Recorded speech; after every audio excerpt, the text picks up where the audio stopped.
আমাদের চারপাশে এমন মানুষের সংখ্যা অনেক বেশি, যারা সুযোগ পেলে অন্যদের ছোট করার চেষ্টা করে। আমরা কিন্তু চাইলেই এর প্রতিবাদ করতে পারি না, তাই বলে সব সময় এগুলো উপেক্ষা করবেন না, বরং তাদের ব্যবহারের জবাব দেওয়ার চেষ্টা করবেন। আসলে এই সকল মানুষগুলো নিজেরাও জানে না যে অন্যকে ছোট করতে গিয়ে তাদের লেভেলটা ঠিক কোথায় চলে যায়। হ্যালো এভরিওয়ান, আসসালামু আলাইকুম, welcome back to my new another blog video. সবার কি অবস্থা, কেমন আছেন সবাই? আই হোপ সবাই অনেক ভালো আছেন, সুস্থ আছেন। আমরাও আলহামদুলিল্লাহ সবাই ভালো আছি, সুস্থ আছি। তো সবাই হয়তো বা কম বেশি জানেন, সৌদি আরবে বৃষ্টির পানিতে ভিজে জ্বর এসেছিল ফ্যামিলির সবার। আর জ্বর আসলে মাহির ফল খেতে চেয়েছিল আঙুর। তো মাহিরের আব্বু এখানে কতগুলো ফল এনে পলিথিনগুলো ফেলাইয়ে দিয়ে আমার কাপড় ধোয়া গামলায় রেখে দিয়েছিল। আর কাপড় ধুতে গেলেই তো এই গামলাটাই দরকার হবে, তো এর জন্য আমি অন্য পাত্রে গুছিয়ে রাখছিলাম ফলগুলো। আর এখানে মাখন দিয়ে যে পাউরুটিগুলো পাওয়া যায় ওইটা আনছিল এক বক্স। তো এখান থেকে একটা নিয়ে নিলাম, আমি খাবো এর জন্য। আর বাকিগুলো খুব সুন্দরভাবে গুছিয়ে রাখছি এখানে। আর এই যে খেজুর নিয়ে আসতে বলছিলাম, আমার মাইগ্রেনের সমস্যা। তো প্রত্যেক দিন ঘুম থেকে উঠেই আমি 3 থেকে 4টা খেজুর খেয়ে পানি খাই। আর খেজুর নাকি মাইগ্রেনের ব্যথার অনেক উপকারী একটা জিনিস, তো এর জন্যই আমি প্রত্যেক দিনই খেজুর খাই। আর মাহিরের জ্বর হলে তার আব্বুকে বলেছিল লাল শাক হইলে আমি হয়তো বা ভাত খেতে পারবো, তো এর জন্য এখানে লাল শাক, টমেটো আর করলা নিয়ে এসেছে। আর এতগুলো ফল দেখতে পাচ্ছেন, একটা ফলও কিন্তু মাহির খায়নি।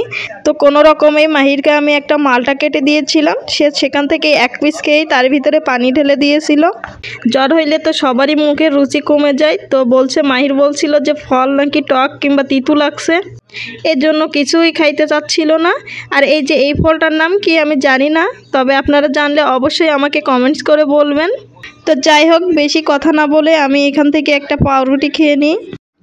আর যারা এই মুহূর্তে আমার ভিডিওটি দেখছেন এবং কথাগুলো শুনছেন, তো প্লিজ আমার ভিডিওতে একটা লাইক করবেন, কারণ আপনাদের একটা লাইক আমার জন্য খুবই উপকারী। এখন সন্ধ্যার সময়, মাহিরের আব্বু ডিউটি থেকে আসার সময় 3 রিয়াল দিয়ে নিয়ে এসেছে। এটাকে আরবি ভাষায় তামিয়া বলে। আমার কাছে তো তেমন ভালোই লাগেনি খেতে, এটা মাসরিরা বেশি খায় নাকি। তো কেমন জানি এই খাবারটার ভিতরে অনেক লবণ বেশি। তো এখন সন্ধ্যার পর আমরা একটু বের হয়েছি মাহিরকে নিয়ে আরব সাগর পাড়ে যাব। তো ঘরের ভিতরে থাকতে থাকতে যেন দম বন্ধ হয়ে যাচ্ছে, তো মনে করলাম যে সাগর পাড়ে একটু ঘুরে আসি। তাছাড়া মাহিরও একটু খেলা করতে পারবে বাইরের আবহাওয়াতে। তো সরাসরি আরব সাগরের পার্কে যেয়ে আপনাদের সাথে কথা বলছি, সাথেই থাকুন, পুরো ভিডিওটি দেখতে থাকুন। তো আপনারা হয়তো বা বলতে পারেন, এই তো দেখলাম বাসার সামনে, তো এখন কিভাবে চলে আসছি আরব সাগর পাড়ে। তো আমি রাতের সময় রাস্তার ভিতরে কোনো ভিডিও করি না, আর রাতে ভিডিও ভালোই আসে না।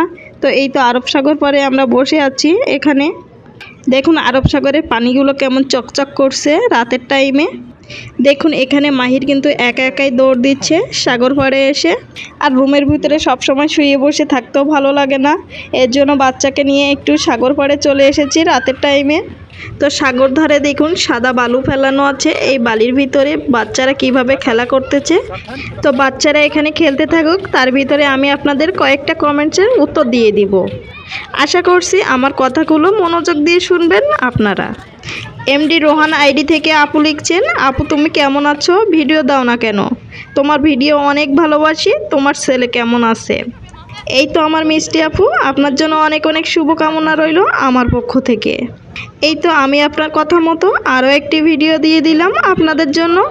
আমার ছেলে মাহির আলহামদুলিল্লাহ এখনও অনেক ভালো আছে। সবাই আমার বাচ্চা মাহিরের জন্য অনেক অনেক দোয়া করবেন, সে যেন সবসময় সুস্থ এবং সৌদি আরবে সুন্দরভাবে দিনগুলো কাটাতে পারে। সুলতানা সামির আইডি থেকে আপু লিখছে, আচ্ছা আপু 3 মাস পর পর ভিসার মেয়াদ বাড়াতে হবে তাই না? জি আপু, আপনাকেই বলছি আমি, 3 মাস পর পর ভিসার মেয়াদ বাড়াতে হয় নির্দিষ্ট একটা ফি দিয়ে। তো প্রত্যেকেরই প্রায় 200 রিয়াল করে খরচ হয় 3 মাস পর পর। আরও একটা কমেন্ট করছেন, সত্যি আপু এটা কি নতুন নিয়ম করেছে? 9 মাস পরে আবারও বর্ডার পার হলে আবার 1 বছর ভিসার মেয়াদ বাড়ে কিনা জানাবা। হ্যাঁ আপু, এটাই সৌদি সরকার নতুন নিয়ম করেছে। 9 মাস পরে আপনি যদি বাহরাইন যেয়ে বর্ডার ক্রস করতে পারেন, তাহলে সেখান থেকে আবারও 1 বছর ভিসার মেয়াদ বেড়ে যাবে। সোহেল স্মৃতি আইডি থেকে আমাকে কমেন্ট করছেন, আপু এয়ারপোর্টে কি কি কাগজ নিয়ে যাওয়া লাগবে। এয়ারপোর্টে নিয়ে যাওয়া লাগবে হচ্ছে আপনার পাসপোর্ট, ভিসা প্রসেসিংয়ের কাগজ, আপনার হাজব্যান্ডের পাসপোর্টের ফটোকপি এবং হাজব্যান্ডের ইকামার ফটোকপি, আপনার বিয়ের কাবিলনামার মূল কপি এবং নতুন করে আরও লাগছে হচ্ছে পুলিশ ক্লিয়ারেন্স সার্টিফিকেট। তবে 19 বছরের নিচে বাচ্চাদের কোনো পুলিশ ক্লিয়ারেন্স সার্টিফিকেট লাগবে না। 19 বছরের ঊর্ধ্বে যাদের বয়স পুলিশ ক্লিয়ারেন্স সার্টিফিকেট লাগবে। আমি অলরেডি আমার ভিডিওতে বলে দিয়েছি, দেখেন আপনারা ভিডিওটি চেক করেন, পেয়ে যাবেন। তো সাগর পাড়ে ঘুরতে ঘুরতে বাসায় চলে এসেছি, আর বাসায় এসে রাতের খাবারটা খাচ্ছি আমরা এখন। তো আপনাদের কমেন্টের কিন্তু উত্তর দিয়েই দিয়েছি। আশা করছি আমার আজকের ভিডিওটি আপনাদের কাছে ভালো লাগবে, আর ভালো লাগলে অবশ্যই ছোট্ট একটা লাইক দিয়ে যাবেন, কারণ আপনাদের একটি ছোট্ট লাইক এবং কমেন্টের কারণে আমাকে উৎসাহিত করে নতুন নতুন ভিডিও তৈরি করার। আশা করছি আমার কথাগুলো আপনারা বুঝতে পারছেন। আর আমার ভিডিওতে আপনি যদি নতুন হয়ে থাকেন এবং আমার ভিডিওগুলো দেখতে ইচ্ছে করে, তাহলে আপনি চাইলে চ্যানেলটি সাবস্ক্রাইব করে আমার পাশে থেকে যেতে পারেন। যখনই আমি নতুন ভিডিও আপলোড করব, তখনই আপনি নোটিফিকেশন পেয়ে আমার নতুন ভিডিওটি দেখতে পাবেন। তো আজকের ভিডিওটি এই পর্যন্তই। আমরা এখন রাতের খাবারটা শেষ করি। আর হ্যাঁ, আমাদের সাথে সাথে সবাই কিন্তু রাতের খাবারটা খেয়ে নেবেন। তো সবাই অনেক অনেক বেশি ভালো থাকবেন, সুস্থ থাকবেন। আল্লাহ হাফেজ।